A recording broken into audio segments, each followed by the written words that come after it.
भीमा कोरेगांव महाराष्ट्र के पुणे जिले में स्थित एक गांव है। यहाँ 1 जनवरी 1818 को एक ऐतिहासिक युद्ध हुआ था जिसे भीमा कोरेगांव की लड़ाई कहा जाता है। इस घटना को लेकर अलग अलग सामाजिक और राजनीतिक दृष्टिकोण प्रचलित हैं, इसलिए सच को समझने के लिए पूरे संदर्भ को जानना जरूरी है। 1. लड़ाई किसके बीच हुई? ये युद्ध ब्रिटिश ईस्ट इंडिया कंपनी की सेना और पेशवा बाजीराव द्वितीय की मराठा सेना के बीच हुआ। ब्रिटिश पक्ष की एक छोटी टुकड़ी, लगभग 800 सैनिक में बड़ी संख्या में महार दलित समुदाय के सैनिक थे। पेशवा की सेना संख्या में कहीं अधिक हजारों थी। 2. परिणाम क्या रहा?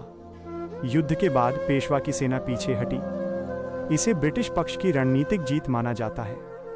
इस जीत की याद में अंग्रेजों ने विजय स्तंभ ओबेलिस्क बनवाया। 3. दलित समाज के लिए इसका महत्व क्यों? पेशवा काल में महार समुदाय पर सामाजिक भेदभाव था। इस लड़ाई में महार सैनिकों की भूमिका को सामाजिक सम्मान और प्रतिरोध के प्रतीक के रूप में देखा गया। बाद में डॉक्टर भीमराव अंबेडकर ने इस स्थल को दलित स्वाभिमान और इतिहास की याद के रूप में रेखांकित किया। हर साल 1 जनवरी को बड़ी संख्या में लोग यहाँ श्रद्धांजलि देने आते हैं।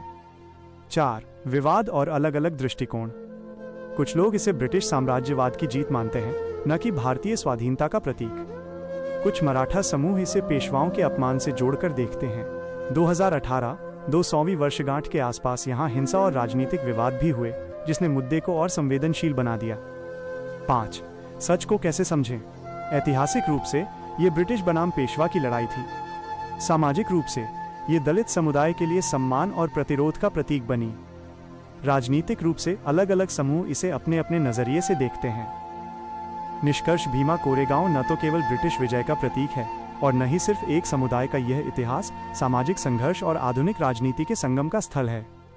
इसे समझने के लिए तथ्यों के साथ साथ विभिन्न सामाजिक दृष्टिकोणों को भी जानना आवश्यक है। अगर आपको ये फैक्ट वीडियो पसंद आया हो तो लाइक करें और ऐसे ही प्रामाणिक फैक्ट्स के लिए चैनल को सब्सक्राइब करें।